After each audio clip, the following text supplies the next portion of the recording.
ada waktu luang, saya manfaatkan untuk main ke kantor BNN Provinsi Banten untuk menemui Mojang Cimahi. Mojang Cimahi. Iya. Di bawah juga kan.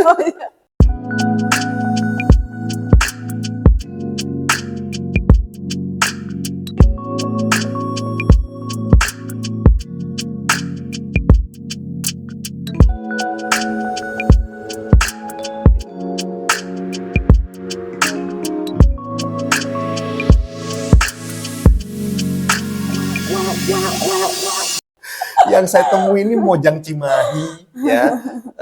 Kenal belum lama kita ya Bu ya? Baru berapa hari ya? Beberapa hari, Beberapa tapi hari. sudah mesra seperti ini. Kebetulan rumahku sama ibu ini lebih nyaman dipanggil ibu atau teteh?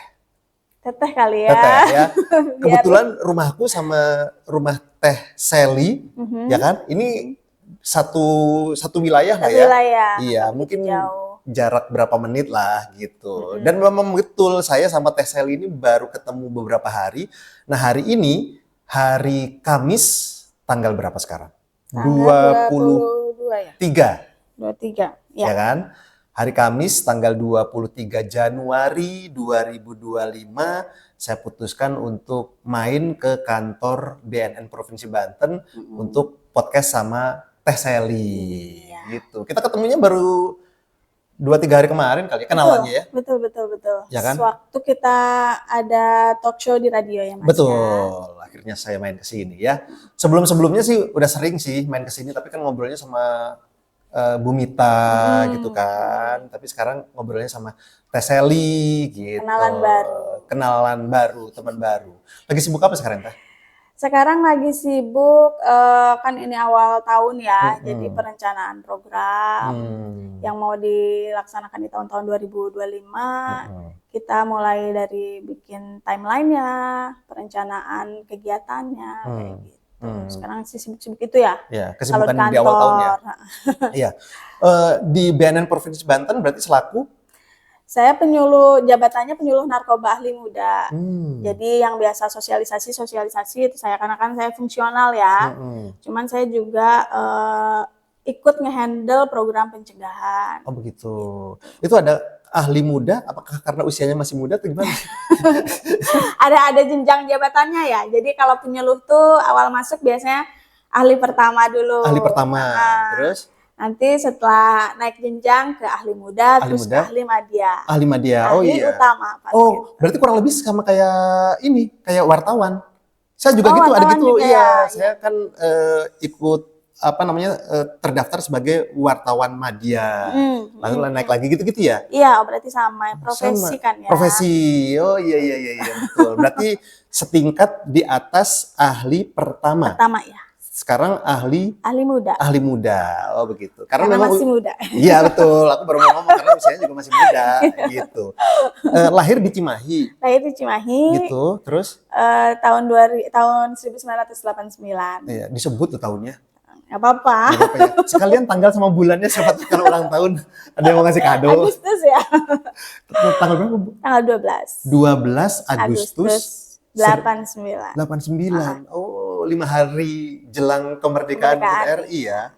Udah setiap kali Teh Sally ulang tahun itu nuansanya pasti merah putih ya. Betul. Dari tahun ke tahun. Mantap loh ya.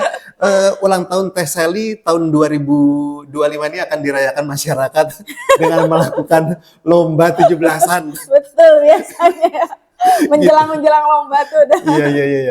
Jadi kalau di sekitar rumahnya Teh Sally itu ada masyarakat lagi kumpul gitu kan, panjat pinang, lomba balap kerupuk, lagi apa tuh? Lagi merayakan ulang tahun meriah lah. Teh Sally. Meriah. Unik banget ya.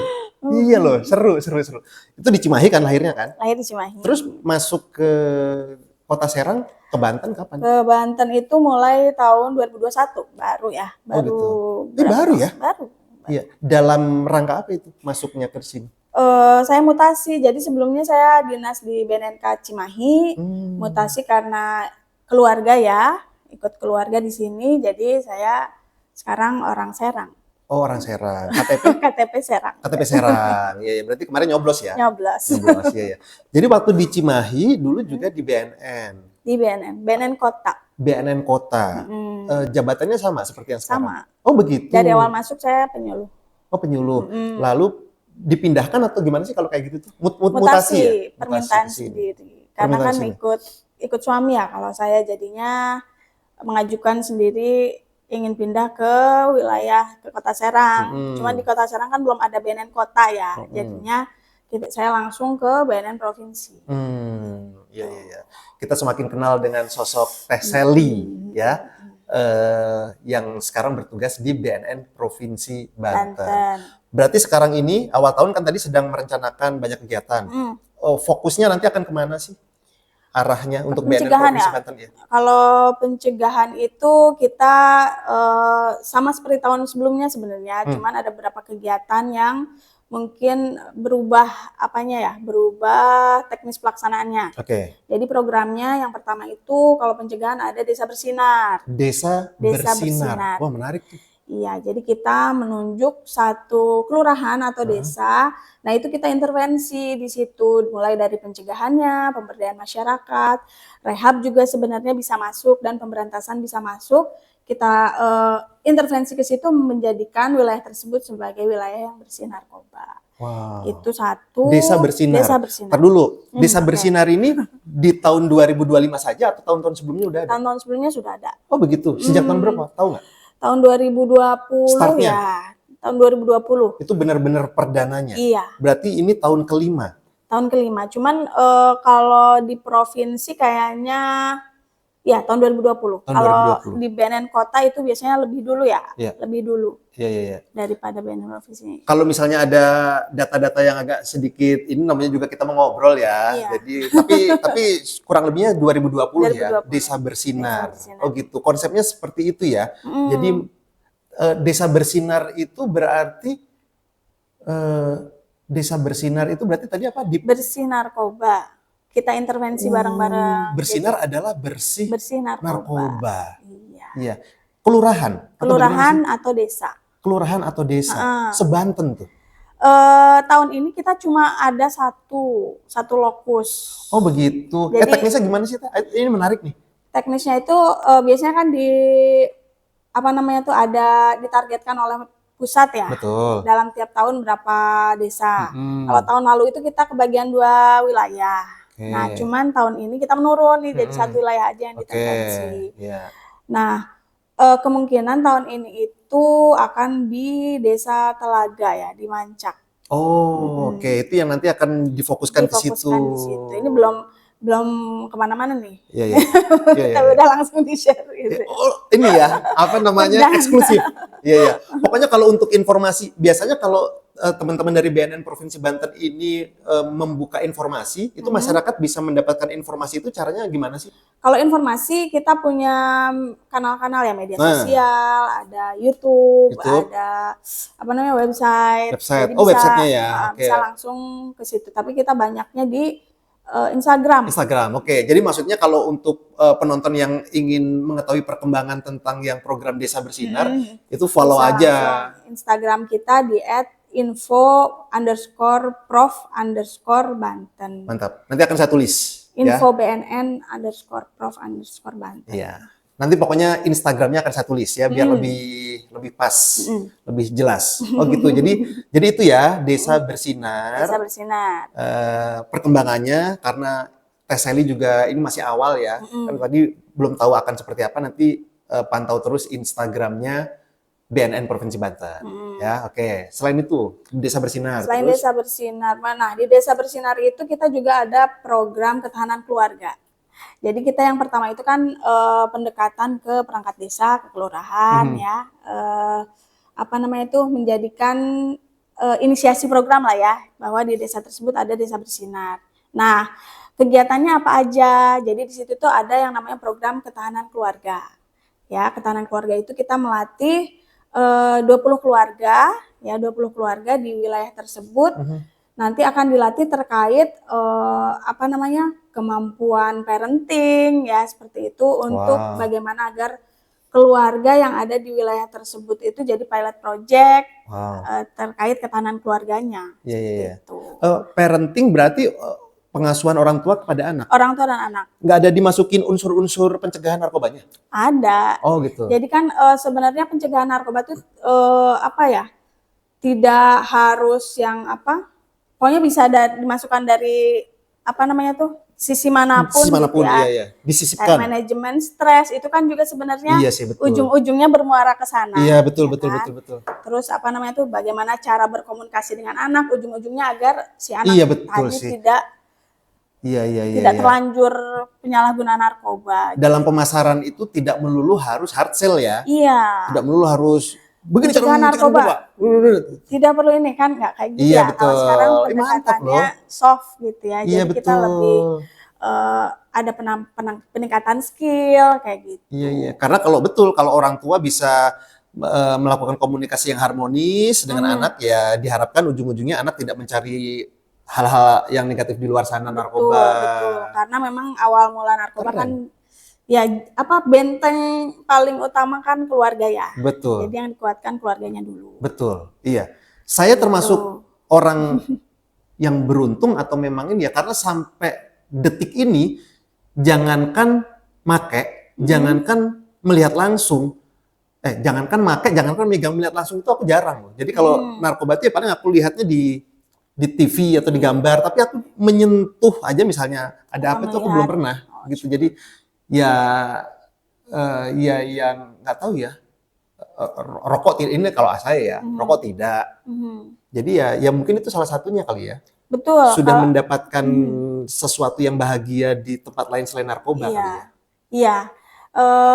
Biasanya kan awal mula itu karena keluarganya ada yang broken home lah atau apa, terus ditambah lagi pengaruh-pengaruh dari luar itu kan yang menjadikan biasanya anak itu mulai mencoba-coba, misalnya ada stres sedikit, pergaulannya salah, akhirnya terjun ke situ kayak gitu kan. Iya. Berarti tadi menguatkan keluarga.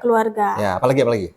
Setelah itu ada program lain. Nah, kalau keluarga sudah dikuatkan, kita juga kan nanti anak tuh akan berlanjut ke lingkungan lain ya. Misalnya setelah anak mau 5 tahun, udah mulai 6 tahun kan udah mulai sekolah ya. Betul. Nah, di sekolah juga kita ada program.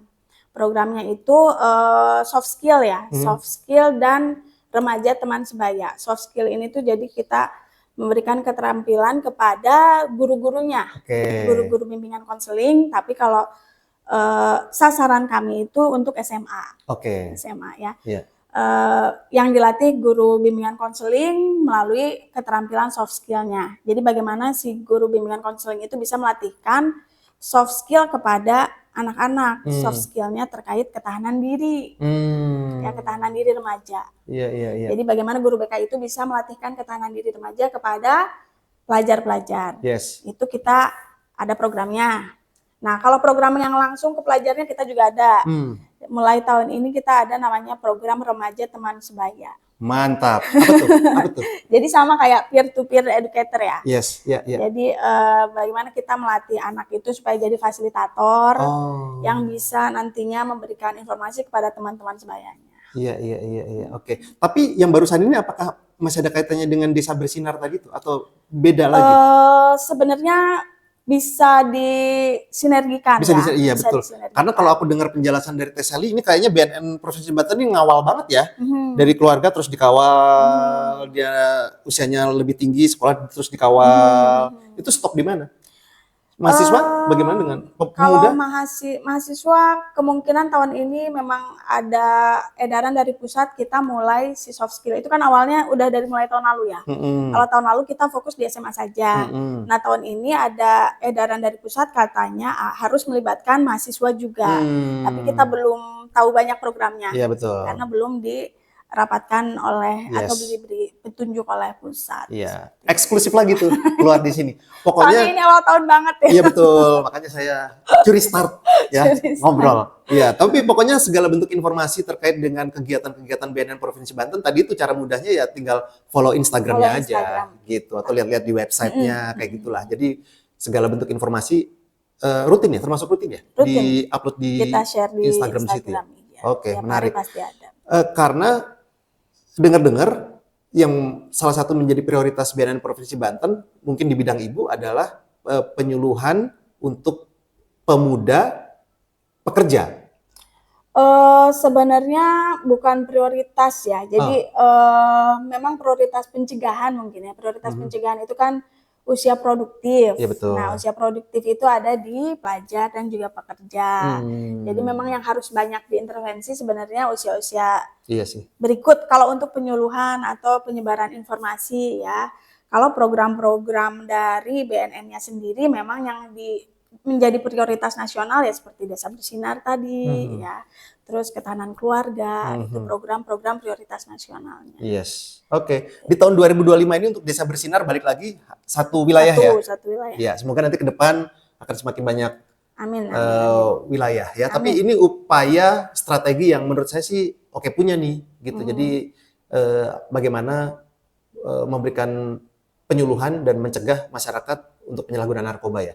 Aku tuh pernah ngomong gini, kemarin kalau nggak salah itu aku sempat ngobrol sama teman-teman di Untirta juga terkait dengan seminar penyalahgunaan narkoba. Terus saya mengeluarkan statement gini ke narasumber. Kalau menurut saya pribadi nih, Teh, melawan narkoba ini kan merupakan perjalanan yang jauh, yang panjang dan terjal tuh. Betul. Ya kan? Gak bisa cuma sekali penyuluhan aja. Betul, dan mungkin banyak orang di luar sana sebagian ya, mungkin udah pesimis nih, aduh kayaknya ini kalau kayak gini-gini terus ini sampai tahun kapan ini gitu, kayaknya situasinya seperti ini gitu. Nah, kalau dari sisi BNN Provinsi Banten ini gimana ya? Seperti itukah? Memang tantangannya memang besar sekali. Ini perjuangan yang panjang, yang terjal, yang tak sampai kapan atau lebih punya optimis yang tinggi atau bagaimana sih? Nah itu ya. Jadi kan kalau misalnya kayak kegiatan penyuluhan atau pencegahan seperti itu kan dianggap kurang efektif kalau cuma sekali-sekali saja ya. Iya. Nah kita juga ada program lain, program pemberdayaan masyarakat. Nah disitulah yang sebenarnya kita upayakan untuk menggandeng stakeholder agar nantinya stakeholder itu bisa mandiri, Mas. Jadi tidak hanya harus BNN saja yang datang gitu ya, tapi harus ada kemandirian dari stakeholder tersebut ya terkait bahaya narkoba. Ya jadi di sana misalnya kita bentuk penggiat-penggiat nih, penggiat-penggiat di kalau kita tadi bicarakan di kampus gitu ya, kita bisa mengundang wakil rektor biasanya ya. Bagaimana agar di kampus tersebut ada program yang khusus terkait narkoba, setidaknya pencegahan dulu.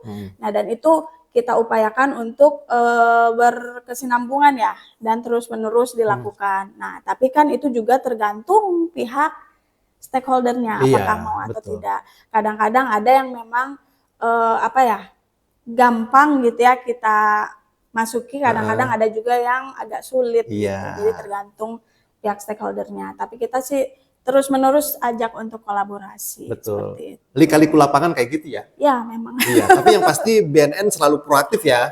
Iya, selalu proaktif kita menggandeng dan bersinergi dengan institusi lain, dengan stakeholder, pokoknya dari 4 lingkungan kita libatkan. Apa tuh? Ya, lingkungan pemerintah, lingkungan pendidikan, terus lingkungan swasta ya, perusahaan dan juga tadi apa ya? Lingkungan masyarakat. Pemerintah, masyarakat, swasta, pendidikan. Bagaimana saya mau tanya ini, bagaimana dengan keberadaan media dalam hal ini? Media itu sebenarnya masuk ke lingkungan swasta. Oh, masuknya ke situ ya. Masuk ke situ. Jadi berarti tetap dilibatkan ya?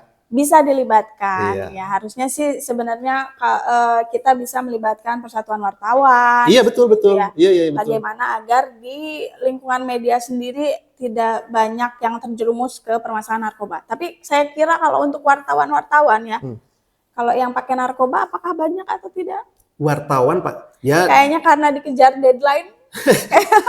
Kayaknya sih semua profesi zaman sekarang ada aja sih. Tapi pasti ada aja ya. Oknum itu kan. Rentan memang. Iya betul. Karena kalau narkoba itu kan menyerang ke siapa aja kan.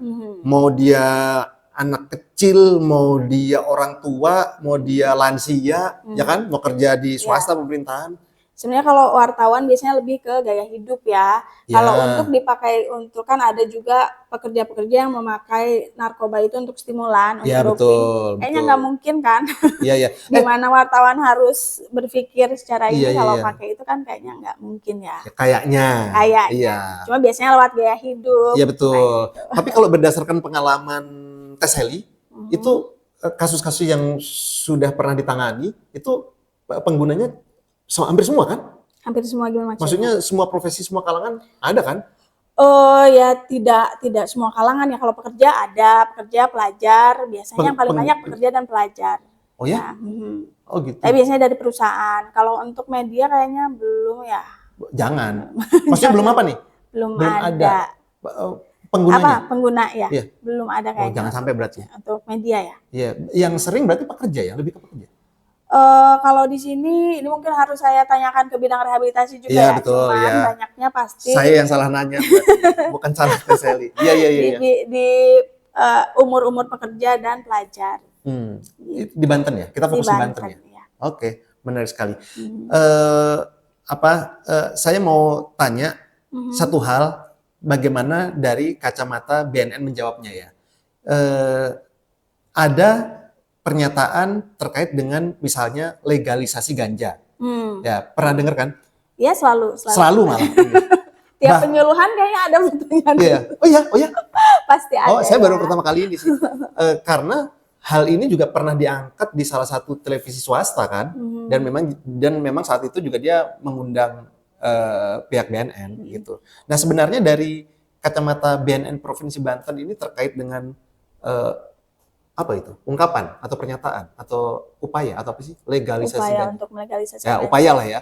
Itu bagaimana sih legalisasi ganja? Karena kan bagi pihak-pihak yang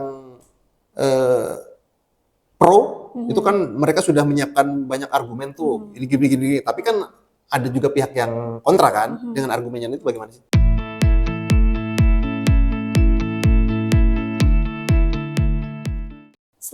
Kalau posisi kita kan ada di pasti berpegang kepada undang-undang ya, pedoman kita. Nah, selama ganja masih ada di golongan narkotika, pasti undang-undang kita nomor berapa dulu tuh? Nomor 35 tahun 2009. Nah, selama ganja masih ada di golongan 1, ganja kan masuk ke golongan 1. Ya pasti kita tetap harus ya menangkap yang mengedarkan ganja dan juga yang merehab pecandu-pecandunya. Kita pasti tetap ke situ ya. Nah, kalau terkait pokoknya pergerakannya ya berlandaskan undang-undang tadi itu. Undang-undang tadi. Iya. Bukan masalah pro dan kontra berarti ya. Ya kalau undang-undangnya di situ ya ikutin kita aja di situ, karena gitu. kita pedomannya di situ. Yes. Cuman kalau ditanya terkait setuju atau tidak gitu ya melegalkan ganja. Sebenarnya memang mungkin setiap zat-zat atau tumbuhan atau apapun yang diciptakan oleh Tuhan itu kan pasti ada manfaatnya ya. Nah, cuman kita lihat dulu lebih banyak manfaat atau mudorotnya lah gitu ya. Dan selama ini mungkin kalau kita ingin melegalkan ganja di sini, apakah sudah siap atau belum masyarakat? Itu pertanyaan. Jangan sampai seperti Thailand. Thailand juga kan sama ya. Sudah melegalkan tapi akhirnya sekarang dibatasi lagi. Gitu kan, karena mungkin dilihat dari efeknya juga tidak baik mungkin seperti itu ya, yang akhirnya menjadikan dibatasi lagi. Dan juga ada perbedaan zat kandungan ya, kandungan ganja yang ditanam di Indonesia dan juga ditanam di luar negeri. Kalau di luar negeri itu tuh biasanya kan ada 2 zat utama ganja ya, ada THC, ada CBD. Ya, THC inilah yang ada sifat memabukkannya itu. Nah, kalau CBD lebih banyak ke manfaatnya gitulah ya. Nah, sekarang itu yang banyak ditanam di luar negeri justru kandungan CBD-nya yang tinggi. Nah, kalau di Indonesia itu ternyata setelah diteliti katanya kandungan THC-nya yang tinggi. Ya, jadi efeknya pun mungkin tidak akan sama seperti ganja-ganja yang ada di luar negeri yang dimanfaatkan untuk medis. Jadi tidak semudah melegalisasi. Betul. Karena memang harus ada ya penelitian lebih lanjut lah ya terkait itu.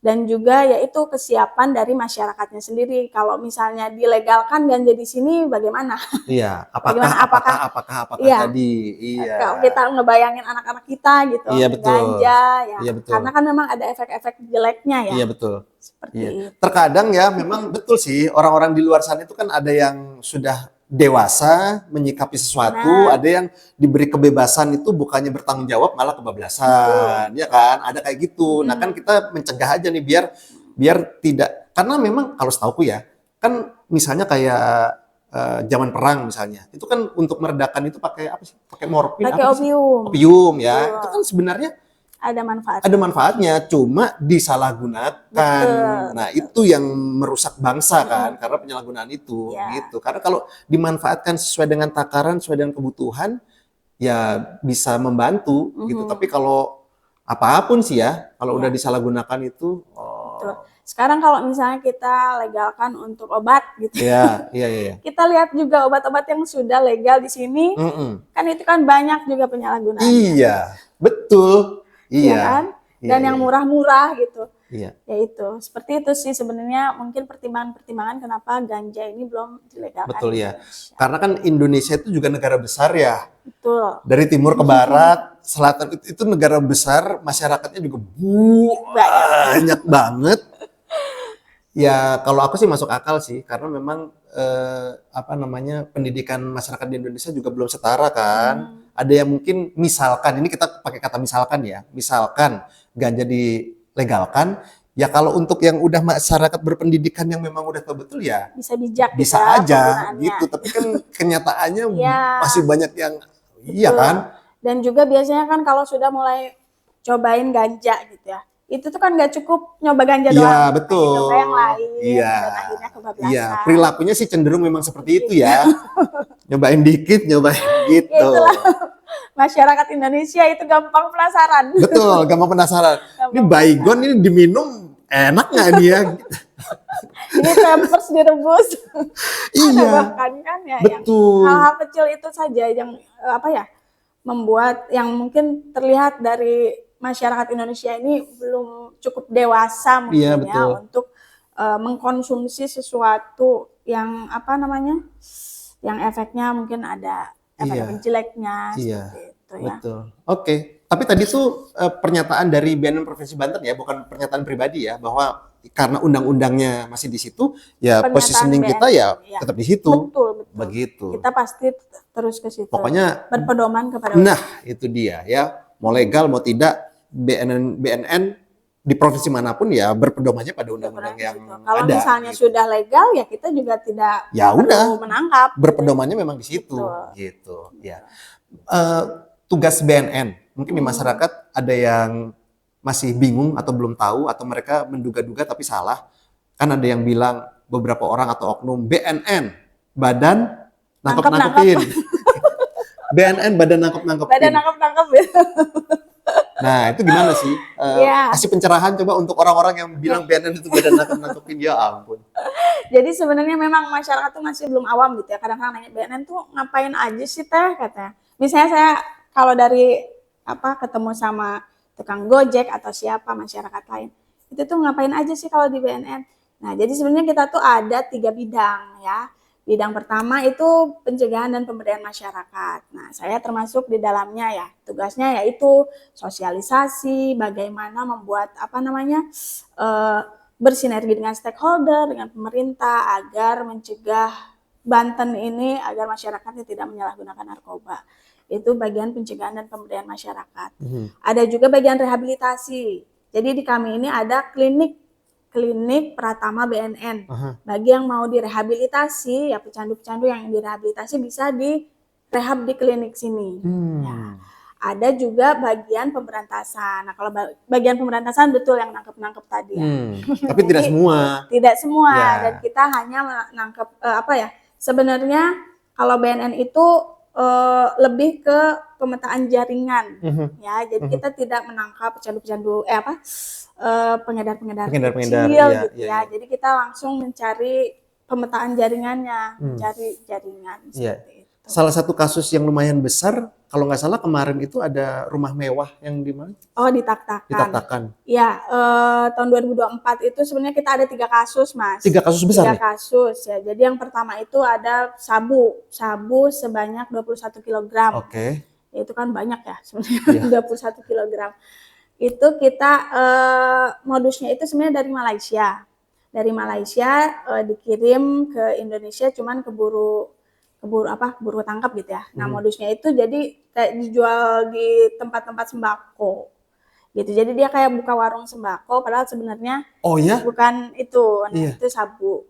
Terus ada juga, ini kita lagi ngomongin yang di wilayah Banten kan? Di Banten. Iya. Ya. Itu tadi di mana wilayahnya? Mereka mau jual sembako tapi jualan di Tangerang ya. Oh, di Tangerang. Oke. Ada juga di ini ganja. Kalau ganja itu 118 kg ya. Kita tangkap di Pelabuhan Merak. Ya, itu modusnya itu pengiriman di suku cadang ya, suku cadang motor. Jadi modusnya seperti itu lewat jasa pengiriman. Nah, ada juga yang viral kemarin itu yang di Tak-Takan. Sebenarnya itu kerjasama juga dengan BNN Pusat. Ya, itu kita mengamankan 971 butir. Butir PCC atau ada trihexyphenidyl di situ juga, yaitu pabriknya di situ. Sayangnya sekali. Tidak jauh dari kantor ini ya.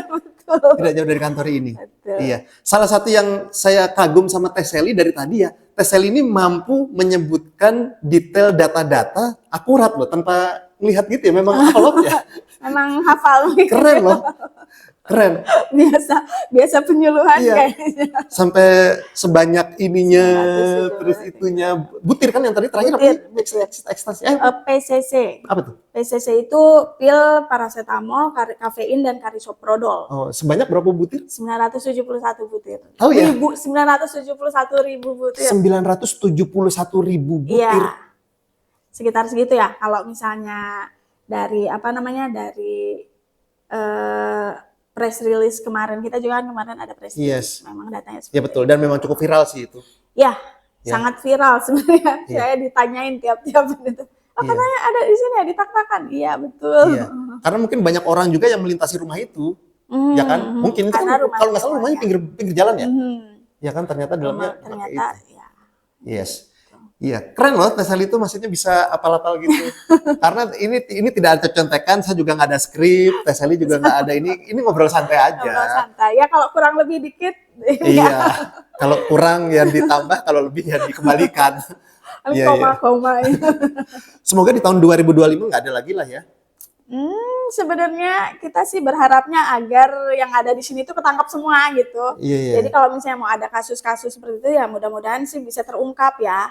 Jadi agar bagaimana si Provinsi Banten ini benar-benar bersih. Karena kan kita kan jalur masuk. Iya, betul, strategis banget ya, gerbang ya. Betul. Gerbang. Gitu. Jadi memang yang kita harapkan justru banyak penangkapan.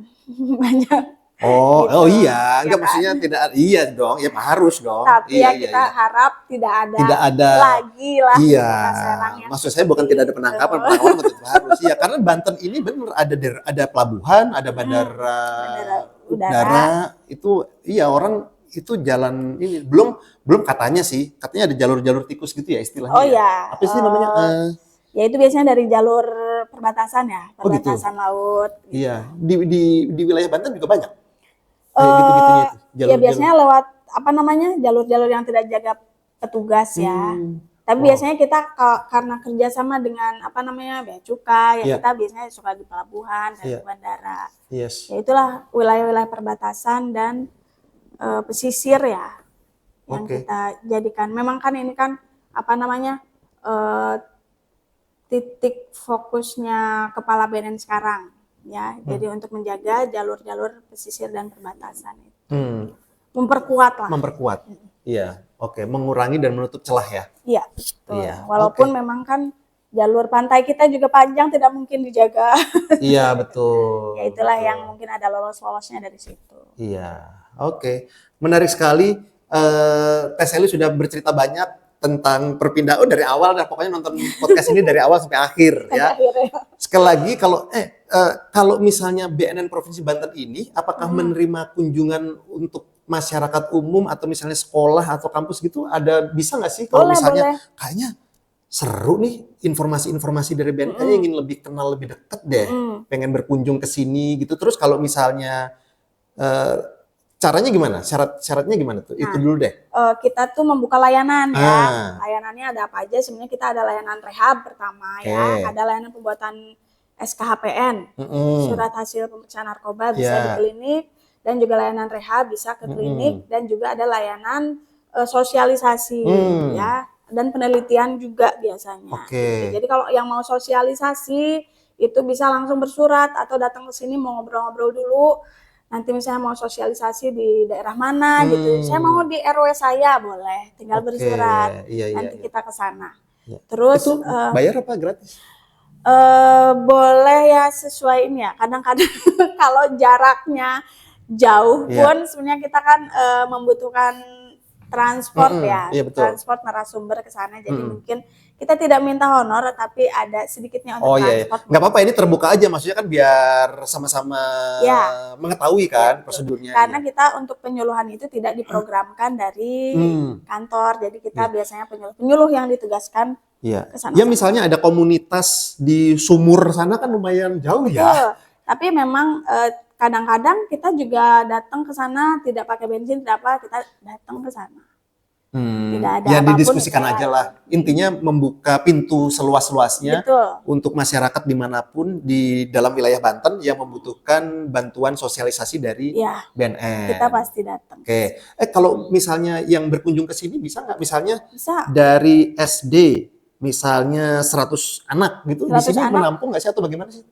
Boleh, mungkin teknisnya kan harus kita bicarakan dulu ya. Mau kegiatannya kegiatan apa? Apakah mau pengen cuma jalan-jalan di sini atau kunjungan pengen ngelihat?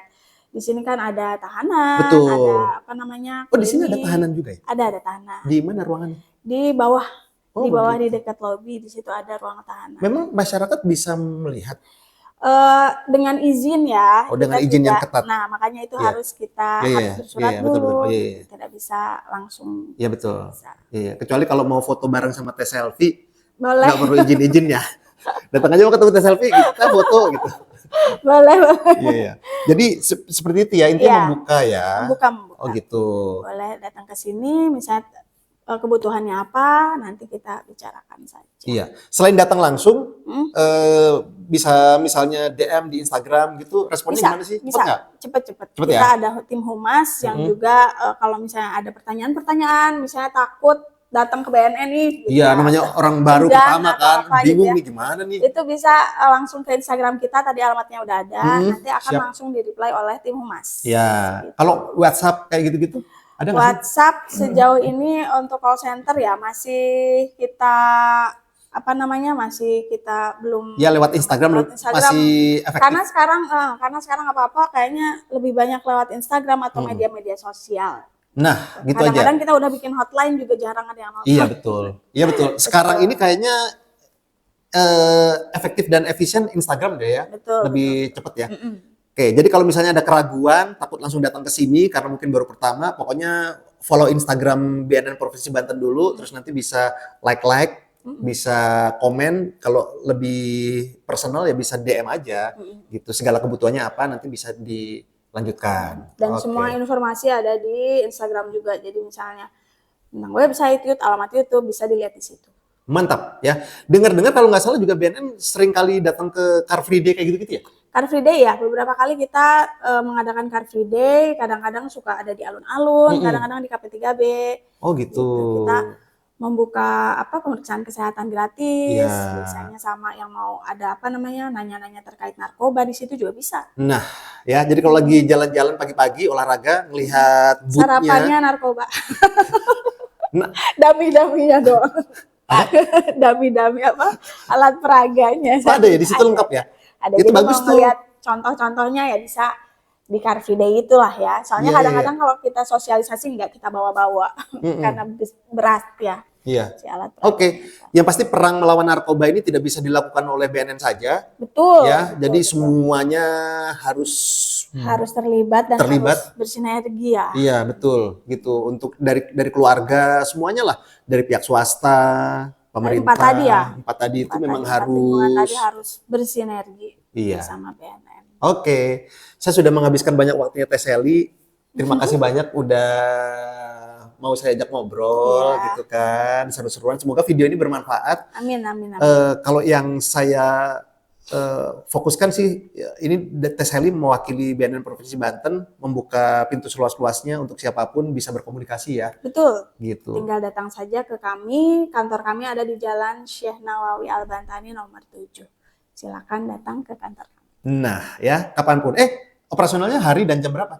Hari Senin sampai Jumat jam 8 sampai jam 3. Oke, Sabtu Minggu Sabtu Minggu kita libur. libur ya. Tapi kalau mau mengakses informasi atau ingin berkomunikasi Sabtu Minggu ya lewat Instagram. Bisa lewat Instagram tadi. Ya, tidak ada liburnya Instagramnya. Salam buat Pak Kepala BNN Ya, Provinsi Banten. salam. Siap. Terus salam buat teman-teman yang lain. Terima kasih. Pokoknya sukses untuk BNN. Semoga program-program di tahun 2025 ini apapun itu terlaksana, ya kan? Ya, kita juga makasih banget buat Mas Gasa. Wah, Akhirnya dengan senang hati. informasi terkait pencegahan kan ini Iya. bisa tersebarkan juga lah lewat podcastnya Mas Gasa ini. Betul. Dan ingat jangan lupa ini yang paling akhir ya, setiap tanggal 12 Agustus. Dikirain mau subscribe. Enggak lah. Saya tuh nggak butuh subscribe. Ini jauh lebih penting dibanding minta subscribe. Oke. Setiap tanggal 12 Agustus ya, Teh Sally ulang tahun, Ya. menerima kado dan Kita lain-lain. terima seluas-luasnya. Closing saya tuh gitu, Teh. Oke. Gitu, mengingatkan beliau ulang tahun lo ya. Kirain mau gitu. Ya silakan terakhir gitu ya. Iya. Terima kasih Teh Sally. Oke, sama-sama Terima Mas kasih. Gasa.